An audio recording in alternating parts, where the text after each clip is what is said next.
নমস্কার বন্ধুরা, রোজকার রান্নাঘরে সবাইকে স্বাগত। আজ আমি রান্না করছি গিবার শাক রান্নার পদ্ধতি। চলো দেখে নিই।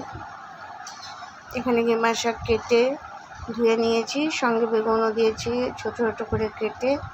কড়াইতে তেল দিয়ে দিয়েছি। তেলটা গরম হয়ে গেলে কালো জিরে আর শুকনো লঙ্কা ফোড়নে দিয়ে দিবেন।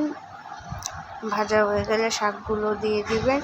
খুবই সহজ একটা রেসিপি, চট করে বানিয়ে নিতে পারবেন। গরমের দিনে তেতো খাওয়া তো খুবই ভালো, শরীরের পক্ষে খুবই উপকার। তো এটা খাবে, খুব ভালো লাগবে, আমার খুব ভালো লাগে। গিমা পাতা, হলুদ লবণও দিয়ে দিয়েছি, দেখতেই পাচ্ছ। দিয়ে একটু নাড়াচাড়া করে ভালো করে রেখে দিতে হবে। এই গরমের দিনে তেতো খাওয়া কিন্তু শরীরের পক্ষে খুবই উপকার।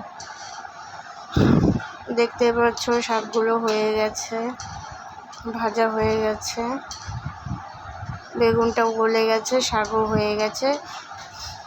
কখনো আমি বেগুনটা ভেজেও নিই, এটা আজকে একসাথে দিয়ে দিয়েছি শাকের সাথে, একবারে হয়ে গেল।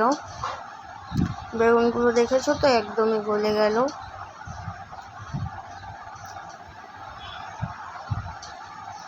ভালো করে নাড়াচাড়া করে নেবেন। ভালো করে নাড়াচাড়া হয়ে গেলে নামিয়ে নিতে হবে।